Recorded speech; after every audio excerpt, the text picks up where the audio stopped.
इस चैप्टर के स्टार्टिंग में दिखाया जाता है वहाँ पर जो सारे लोग थे वो सभी थालिया को ही घूर रहे थे। सभी मतलब सभी। जिस चीज को थालिया भी महसूस कर पा रही थी और इस वजह से उसे अनकंफर्टेबल फील हो रहा था, तभी वो अचानक से चिल्लाकर बोल उठती, ये कितना डिसअपॉइंटिंग बैंक्वेट है, मुझे लगता है मुझे यहाँ से चले जाना चाहिए और जाकर सो जाना चाहिए। जिसे देखकर गैरत अपने मन में सोचता है ये तो फिर से शुरू हो गई। और जब थालिया वहाँ से जा रही थी तभी भी वो सारे लोग उसी को घूर घूर कर देख रहे थे। उसके बाद जब थालिया कॉरिडोर से चल रही थी तभी वो सोच रही थी, मैं ये सिर्फ कर क्यों रही हूँ, ये सिर्फ करने का मायने ही क्या है, मैं ऐसे ही ट्रबल क्रिएट कर रही हूँ। उसके बाद वो एक बात याद करती है जिस बात को उसकी माँ ने उससे कहा था, ऐसा लगता है कि क्राउन प्रिंस तुम्हारे एग्जिस्टेंस को टॉलरेट नहीं कर पाते हैं, कभी कभार ऐसा लगता है कि वो मुझसे भी ज्यादा तुमसे नफरत करता है। उसके बाद उसका एक बचपन का सीन दिखाया जाता है जहाँ पर गैरेथ के माँ का मेमोरियल हो रहा था, जहाँ पर हम देख पाते हैं कि छोटी थालिया रो रही थी और उसको उसकी माँ शांत कर रही थी और बेसिकली उसको गैरेथ ने मारा था और गैरेथ को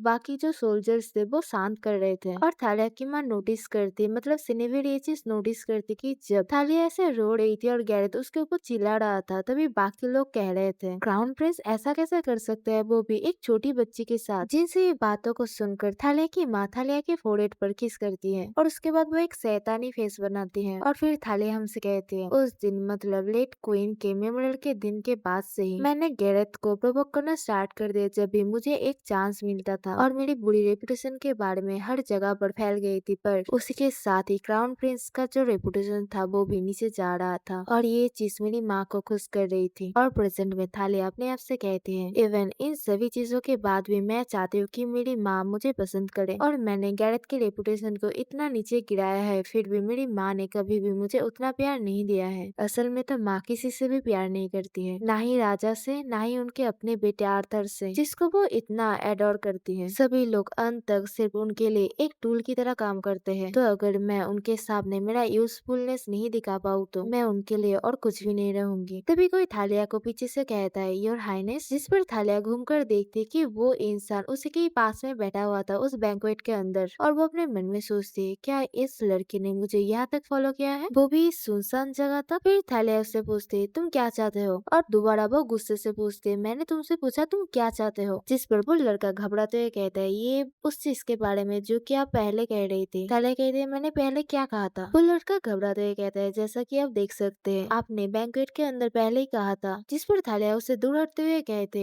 मेरे पास कोई आइडिया नहीं है कि तुम किस चीज के बारे में बात कर रहे हो। और वो अपने मन में सोच रही थी, मैं इसके सामने कोई भी वीकनेस नहीं दिखा सकती हूँ। फिर वो उसे कहती है, मैं जा रही हूँ। फिर वो जाने लगती है, पर तभी वो लड़का कहता है, आपने कहा था कि आप क्राउन प्रिंस के एक्सपेक्टेशन पे खड़ा उतरना चाहती हैं, आपने यही कहा था। जिस बात को सुनकर थालिया थोड़ी सी हैरान हो जाती है और वो याद करती है कि गैरेथ ने उससे कहा था, अगर तुम्हें एक बेड पार्टनर की जरूरत है तो तुम्हारे खुद के अटेंडेंस से किसी को पिक कर लो। और तब थालिया ने उससे कहा था, भाई अगर तुमने ऐसा ही सोचा है तो मैं तुम्हारे एक्सपेक्टेशन में खड़ा उतरना चाहती हूँ। और इस बात को याद करके वो अपने मन में सोचती, क्या क्या ये चीज उस वजह से है। फिर वो लड़का मुस्कुराते हुए कहने लगता है, अगर योर हाइनेस ये अलाउ करे तो मैं बन सकता हूँ। और फिर वो थालिया की तरफ अपना हाथ बढ़ाने लगता है और थालिया अपने मन में सोचती है, मैं मूव नहीं कर पा रही हूँ, मैं मूव क्यों नहीं कर पा रही हूँ, तुम्हारी हिम्मत भी कैसे हुई मेरे ऊपर हाथ उठाने की, मुझे चिल्लाना पड़ेगा, मुझे उसके ऊपर चिल्लाना पड़ेगा। और जब वो लड़का थालिया को पकड़ के किस करने ही जा रहा था तभी कोई आकर उस लड़के के हाथ को पकड़ता है और हम देखते वो बरकस था और वो थोड़ा सा गुस्से में लग रहा था। और उसको देखकर थालिया भी हैरान हो जाती है और वो अपने मन में सोचती है, बरकस, और वो पीछे हटकर कांपने लगती है। पर तभी बरकस उस लड़के के हाथ को इतने जोर से दबा रहा था कि वो लड़का बहुत ही डरने लगता है। उसके बाद वो बरकस की तरफ देखता है और कहने लगता है, मैं तो सिर्फ प्रिंसेस ने जो कहा था। पर तभी बरकस उसके हाथ को और भी जोरों से कसने लगता है और कहता है, चुप रहो, हम में से कोई भी कोई सीन नहीं बनाना चाहता है, तो शांति से बैंक्वेट में वापस जाओ और जब तक हम यहाँ से नहीं जाते तब तक मेरे नजरों से दूर रहना ही तुम्हारे लिए अच्छा होगा। जिस पर वो लड़का घबराते हुए कहता है, हाँ हाँ मैं समझ गया। फिर वो वहाँ से चला जाता है और तब बरकस थाली की तरफ देखने लगता है और उसके एक्सप्रेशन से लग रहा था जैसे कि वो थोड़ा सा डिसअपॉइंटेड फील कर रहा है। पर थालिया उसके साथ आई कांटेक्ट ही नहीं कर पा रही थी। तभी बरकस उससे कहता है, मुझे फॉलो करो, मैं तुम्हें क्वार्टर्स तक एस्कॉर्ट करूंगा। और थालिया उसको देखते हुए सोचती है, कोई बहुत ही बुरा चीज मेरे साथ होने वाला था और मैं तो मौत से लोग जितना डरते हैं उस सिचुएशन में चली गई थी। और वो बरकस को देखते हुए सोचती, तो तुम इतना उदासीन क्यों हो रहे हो। उसके बाद वो उसके साथ जाने लगती है और जब वो दोनों क्वार्टर्स के पास आ गए थे तभी थालिया उससे चिल्लाते हुए कहती है, हम यहाँ पर आ गए तो मुझे फॉलो करना बंद करो। पर तभी बरकस आगे आगे जाकर उसे कॉर्नर में घेर लेता है, जिस चीज से थालिया भी थोड़ी सी हैरान हो गई थी। तभी बरकस उसके तरफ बढ़ने लगता है, मतलब थालिया की तरफ। और थालिया अपने मन में सोच रही थी, ये क्या हो रहा है, तुम्हें अचानक से क्या हुआ है। और बरकस गुस्से में उससे कहता है, अगर आग से खिलकर जल गई हो तो क्या तुम्हें ये नहीं लगता है कि केयरफुल होने का टाइम अभी आ गया है, या फिर तुम अपने आप को खत्म करने के लिए इतना बेचैन हो गई हो। जिस बात को सुनकर थालिया गुस्से में उसको थप्पड़ मारने के लिए जा रही थी, पर बरकस उसके हाथ को पकड़ लेता है। अगर ऐसा ही है तो अपने हाथ को अभी के लिए अपने पास ही रखो। और फिर वो उसके पास आकर कहता है, मैं ये जर्नी खत्म होने तक किसी भी प्रकार का परेशानी को अवॉइड करना चाहूंगा। और थालिया उसकी ये सभी बातें हैरान होकर सुन रही थी। तभी बरकस उसके हाथ को छोड़ देता है और फिर वो जाते हुए कहता है, एक्सक्यूज मी, मैं विश्वास करता हूँ कि तुम ये सब समझ गई हो। तभी थालिया पीछे से एक नाइफ बरकस के पीठ पे घोंप देती है, जिस चीज से बरकस खून में लथपथ होकर नीचे गिर जाता है और उसका खून थालिया के फेस पर लग जाता है और बरकस के मुंह से भी खून आने लगता है। पर रियलिटी में उसने ऐसा कुछ भी नहीं किया था। बरकस उसके सामने से ही जा रहा था और थालिया ने तो ये सब अपने मन में सोचा था। और बरकस स्टेप बाय स्टेप उससे दूर होते जा रहा था। तभी थालिया की आंखों से आंसू आने लगते हैं और वो रोने लगती है। फिर वो रोते हुए वहां से भाग कर जाने लगती है। पर शायद तभी बरकस ने उसे घूम कर देखा था। उसके बाद दूसरे दिन का सीन दिखाया जाता है, जहाँ पर आयला और गैरेथ एक साथ डिवाइन ब्लेसिंग ले रहे थे और उनके पीछे बरकस भी खड़ा हुआ था। और उन तीनों को दूर से हमारी थालिया खिड़की से देख रही थी और वो अपने मन में कहती है, रिचुअल का प्रोसेस स्टार्ट हो गया, जैसे कि कुछ हुआ ही नहीं था। और फिर थोड़ी देर पहले का सीन देखते हैं, जहाँ पर एक प्रीस्टेस आकर थालिया से कह रही थी उस रिचुअल को अटेंड करने के लिए। पर थालिया उससे कहती है, मुझे अच्छा महसूस नहीं हो रहा है तो मैं ये नहीं करूंगी। और फिर वो मन में कहती है, ये रिचुअल सभी रॉयल्टी के लिए एक मैंडेटरी रिचुअल है, पर नॉर्मली इस रिचुअल को पोस्टपोन करा जाना चाहिए था। पर क्राउन प्रिंस के कमांड के हिसाब से ये शेड्यूल के हिसाब से ही हो रहा है। और शायद यहाँ का प्रीस्ट भी बहुत ही खुश होगा, क्योंकि उनको मेरी तरह किसी शैतान लड़की को ब्लेस नहीं करना पड़ेगा। फिर वो एक शैतानी स्माइल के साथ सोचती है, शायद चली जाती तो ही अच्छा होता। उसके बाद फिर से वो उन दिनों को ही देखने लगती है और जब वो देखती है कि आयला के पास ही बरकस खड़ा हुआ था और उन दोनों को एक साथ देखकर थालिया को फिर से कुछ होने लगता है। और फिर वो कर्टन्स को बंद करके बेड के ऊपर आकर लेट जाती है और वो अपने मन में सोचती है, अब तो मैं ये भी नहीं जानती हूँ कि मैं उन दोनों में से किस इंसान से सबसे ज्यादा नफरत करती हूँ। उसके बाद वो फिर से उस सीन को याद करती है, जब उस लड़के ने उसको टच करने की कोशिश करी थी और बरकस ने उसको बचा लिया था। और वो दुखी होकर अपने मन में सोचती है, अब तक तो वो मुझसे पूरी तरह से परेशान हो गया होगा। और फिर वो याद करती है, जब बरकस ने उससे कहा था, अगर आप आग से खिलकर जली गई है तो क्या आपको ये नहीं लगता है कि अभी केयरफुल होने का टाइम आ गया है। उसके बाद थालिया एक पास्ट के सीन के बारे में हम सभी को कहने लगती है। ये बात उसकी जो 16 वर्ष की जो बर्थडे होती है उसके कुछ महीनों की पहले की है और उस टाइम बरकस 20 साल का था। उसके बाद हमें बरकस को दिखाया जाता है, जो कि खिड़की से बाहर देख रहा था। तभी थालिया उससे कहती है, बरकस इधर देखो। और फिर वो एक अलमारी या फिर कहो तो एक रूम से बाहर आते हुए कहती है, इसके बारे में क्या है, क्या तुम्हें नहीं लगता है कि ये ज्यादा ही मैच्योर है। और बैकग्राउंड में थालिया हमसे कहती है, सिंस जब तक मैं एडल्ट नहीं बन जाती हूँ तब तक वो सिर्फ मेरा ही नाइट है। इसी वजह से मैं डेस्परेटली हर समय ये कोशिश करती थी कि मैं उसकी अटेंशन पा सकूं। और जब बरकस उसके तरफ देखने लगता है तब थालिया शर्मा रही थी, पर बरकस उसको कोई आंसर नहीं करता है, जिससे थालिया उस पर चिल्लाते हुए कहती है, मैंने तुमसे कहा तुम इसके बारे में क्या सोचते हो। जिस पर बरकस उससे कहता है, ऐसा लग रहा है कि एक बच्ची बड़ों के कपड़ों के साथ खेल रही है, ये चीज तुम पर सूट भी नहीं कर रहा है। जिससे थालिया गुस्से में अपने अलमारी में कपड़े ढूंढते हुए सोचती है, अगर ये आखिरी चीज है जो कि मैं कर सकती हूँ तो फिर मैं उस डॉल फेस वाले लड़के के दिल को हिला कर ही रहूंगी। उसके बाद वो उस अलमारी के अंदर बहुत सारे कपड़े ढूंढने लगती है, वो भी गुस्से के साथ। और फिर वो एक ड्रेस पहनते हुए सोचती है, क्या ये ड्रेस थोड़ा सा ज्यादा ही रिवीलिंग है। नहीं, मैं दिन ब दिन मेरी माँ के जैसे दिखने लगी हूँ, तो मैं वो सेम लेवल की परफेक्ट ब्यूटी अचीव करने जा रही हूँ और जल्दी मैं दुनिया की सबसे खूबसूरत लड़की बन जाऊंगी। और उसके बाद वो उस कपड़े को पहनकर बरकस के सामने आकर कहती है, इसके बारे में क्या है। जिस पर बरकस एक एनोएड सा फेस बनाता है, पर वो कोई आंसर नहीं करता है। तभी थालिया उससे कहती है, ये ड्रेस मेरे कमिंग ऑफ एज सेरेमनी के लिए है, तो इसे ग्रैंड होना पड़ेगा। जिस पर बरकस थोड़ा सा सोचता है और कहता है, वो पहले वाली ड्रेस वो वाला पहनो। जिस बात को सुनकर थालिया थोड़ी सी हैरान हो जाती है और उसके पास जाकर कहने लगती है,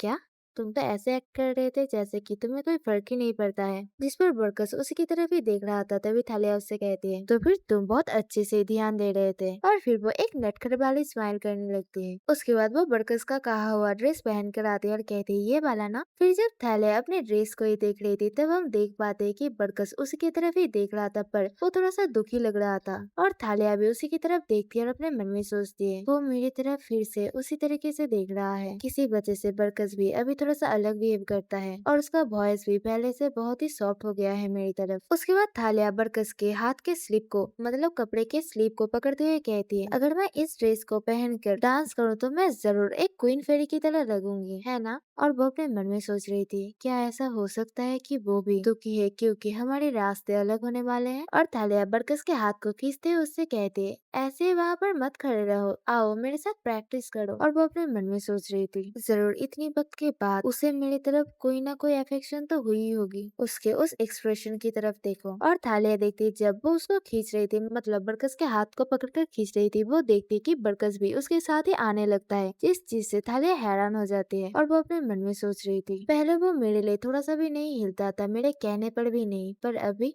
अभी वो मुझे उसको अपनी तरफ खींचने दे रहा है और वो मेरे साथ ही आ रहा है। कुछ तो जरूरी चेंज हुआ होगा। और जब बरकस उसी के साथ आ रहा था, थालिया बहुत ही हैरानी के साथ उसी की तरफ देख रही थी और ब्लश कर रही थी। फिर थालिया बरकस के दो हाथों के जो स्लीव्स होते कपड़े के, उन दोनों को पकड़ के उसे कहते, चलो जल्दी आओ जल्दी आओ। और वो बरकस से कहती, तुम्हें खुश होना चाहिए। उसके बाद वो दोनों वैसे ही डांस करने लगते हैं और बरकस भी थालिया के हर स्टेप को फॉलो कर रहा था। और गाइस ये सीन बहुत ही मतलब क्यूट था। मतलब थालिया ने उसके हाथ को नहीं पकड़ा था, थालिया ने बरकस के कपड़े के स्लीव्स को, उन दोनों को पकड़ के मतलब उसके साथ डांस कर रही थी। और वो दोनों ऐसे ही बहुत देर से डांस करते रहे थे। और इस पूरे वक्त बरकस उसी की तरफ ही देख रहा था और थालिया भी उसी की तरफ ही देख रही थी। और जैसे कि बरकस की आंखें थालिया के ऊपर से हट ही नहीं रहे थे, पर तभी थालिया किसी चीज से टकरा जाती है और वो गिरने लगती है, जिससे बरकस बहुत ही डर जाता है। उसके बाद वो घूम कर थालिया को पकड़ लेता है, पर उसने जब अपने आप को बैलेंस करने के लिए जमीन पर पैर रखा था, तब उसका पैर थालिया के जो कपड़े थे उनके ऊपर पड़ा था, मतलब जो कपड़े उसके रूम में फैले हुए थे उसके ऊपर, जिससे फिर से उसका बैलेंस बिगड़ जाता है और वो दोनों गिर जाते हैं एक साथ। पर तभी भी बरकस ने थालिया को पकड़ा हुआ था और बरकस उससे पूछता है, क्या आप ठीक है। जिस पर थालिया उससे कहने लगती है,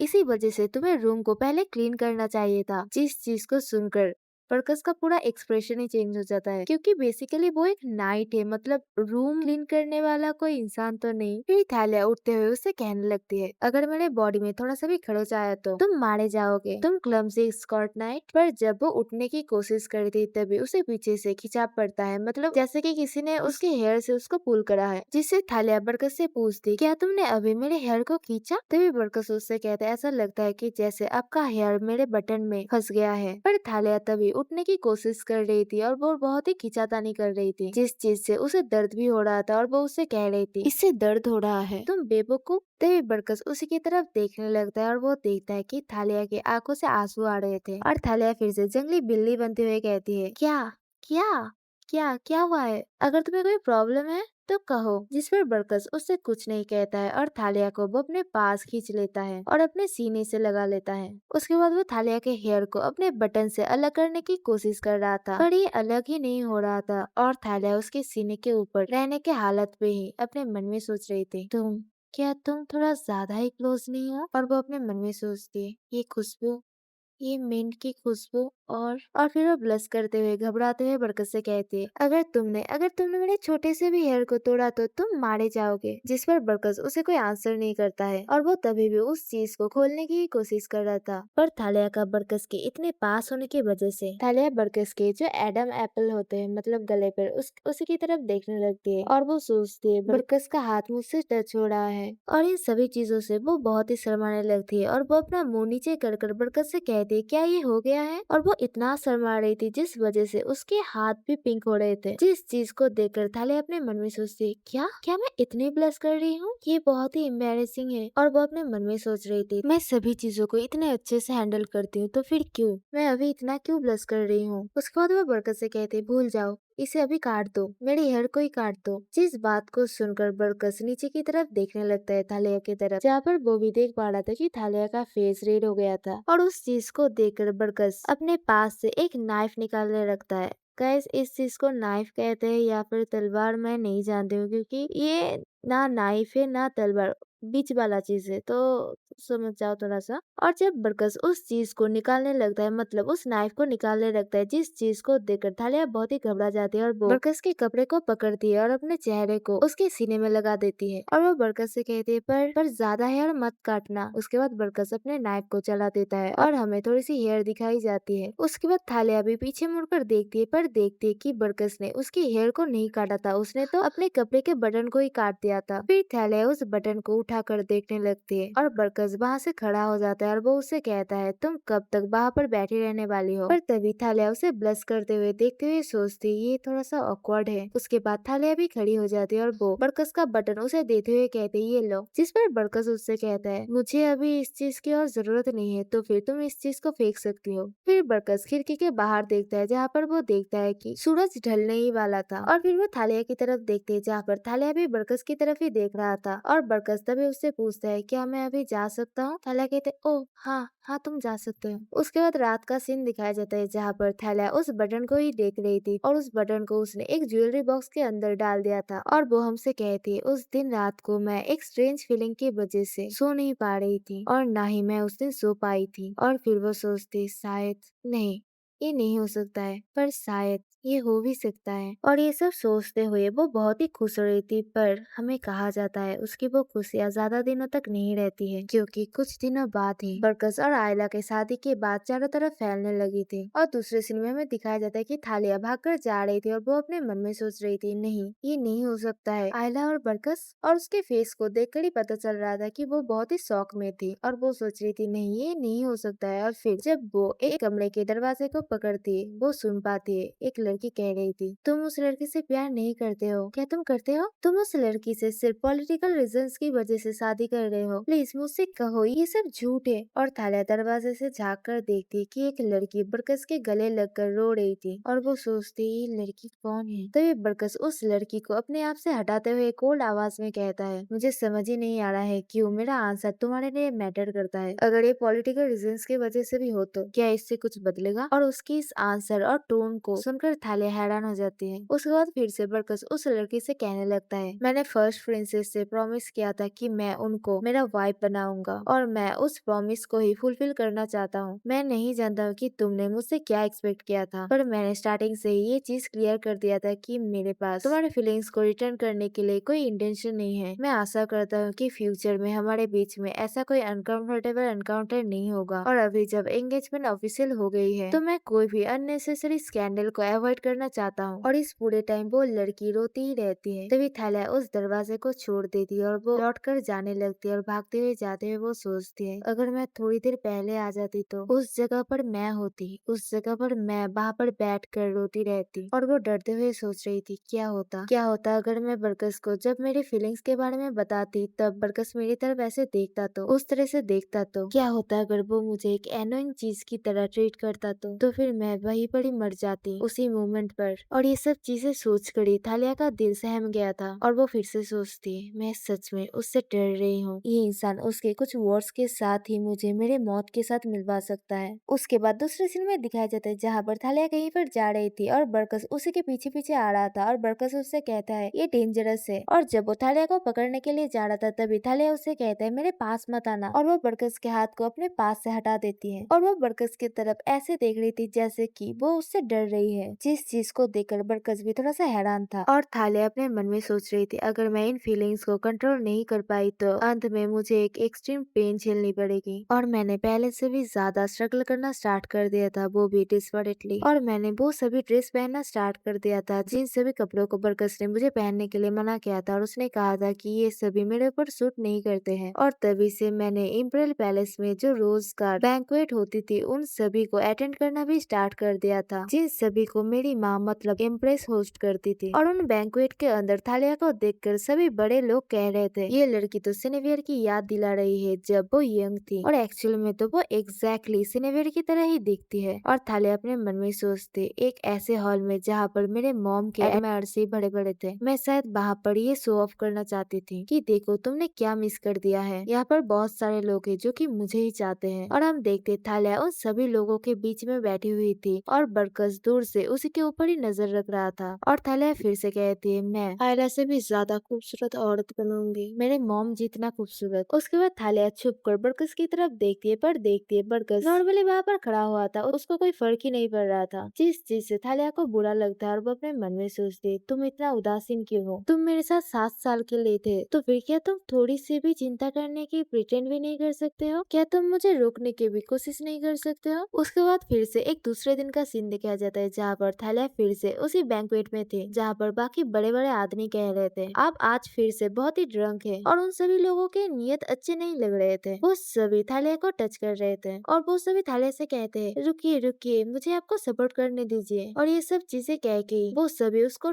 टच कर रहे थे, जिससे थालिया अपने मन में सोचती, ये सभी लोग मुझे एक पोर्सिलन डॉल की तरह ट्रीट करते हैं। उसके बाद एक बड़ा आदमी थालिया के हाथ को किस करते हुए कहता है, आप सच में ही बहुत खूबसूरत है प्रिंसेस। और थालिया फिर से अपने मन में सोचती, वो सभी मुझे एक पोर्सिलन डॉल की तरह तो ट्रीट करते, पर उनकी आंखें मेरे लिए ही मदहोश होकर रहते हैं। मुझे एक गॉडेस की तरह फील होता है। अगर मुझे ये सब मिल सकता है तो फिर क्या बरकस के ध्यान को मेरी तरफ अट्रैक्ट करने में फेल होने पर तब क्या वो चीज एक सामान्य चीज नहीं बन जाती है? उसके बाद फिर से एक दूसरे दिन का सीन दिखाया जाता है, जहाँ पर थालिया दूसरों के साथ कार्ड्स खेल रही थी, जहाँ पर थालिया एक गेम जीत जाती है। उसके बाद एक आदमी उससे कहता है, क्या अब तक आपको मेरा नाम याद नहीं आया है? थालिया कहती है, क्या ये एलिस है? वो आदमी घबराते हुए कहते हैं, नहीं नहीं। तो थालिया उससे कहते हैं, तुम एलिस की तरह दिखते हो, तो फिर एलिस ही बन जाओ। जिस पर वो आदमी उससे पूछता है, क्या एलिस की तरह दिखना? पर वो चीज होती क्या है? उसके बाद दूसरा इंसान उससे पूछता है, प्रिंसेस तो फिर क्या आपको मेरा नाम याद है? जिस पर थालिया उससे कहती है, हाँ तुम तो हेलेना की तरह दिखते हो। इस पर वो आदमी उससे कहता है, लास्ट टाइम आपने मुझे बेटी कहा था। उसके बाद फिर से एक और अलग आदमी उससे पूछता है, मेरा नाम? थालिया कहती है, बनी। जिस पर दूसरा इंसान उसके ऊपर हंसते हुए कहता है, ये तो एक इंसान का भी नाम नहीं है। और वो कहता है, ऐसा लगता है कि जैसे मैंने प्रिंसेस के ऊपर अभी तक कोई अच्छा इंप्रेशन नहीं छोड़ा है। तभी हमें वर्कर्स को दिखाया जाता है, जो कि दूर से थालिया को खड़े हुए देख रहा था। मतलब वो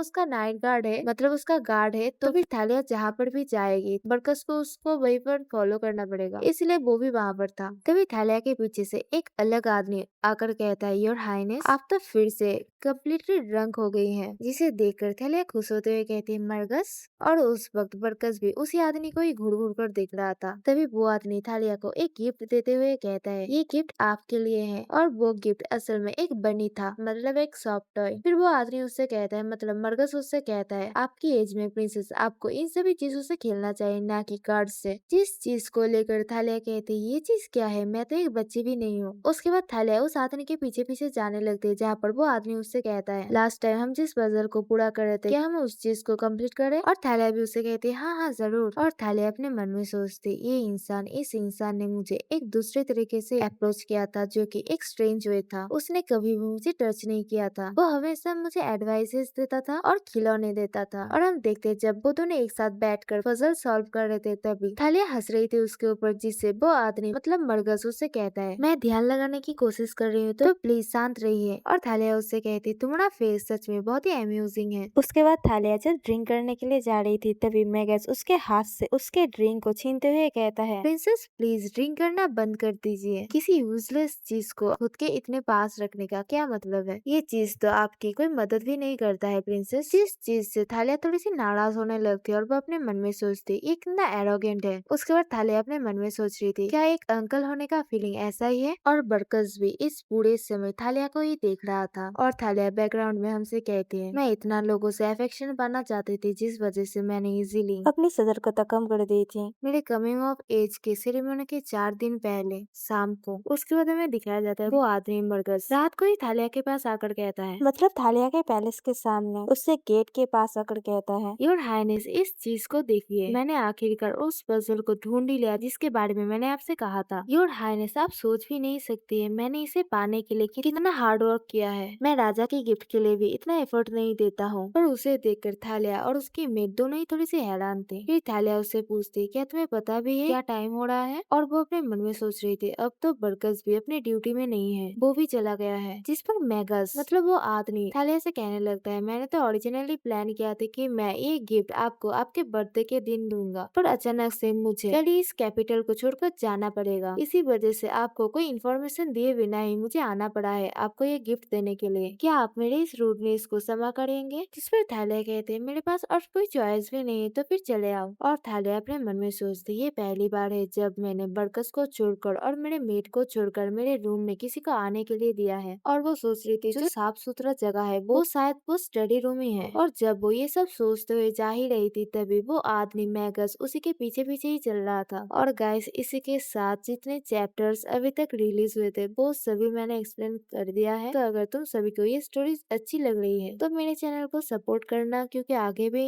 मैं इनके एपिसोड लाती रहूंगी। और हाँ, मेरे चैनल को भी सब्सक्राइब करना मत भूलना अगर तुमने अभी तक सब्सक्राइब नहीं किया है तो इसी के साथ टाटा बाय बाय।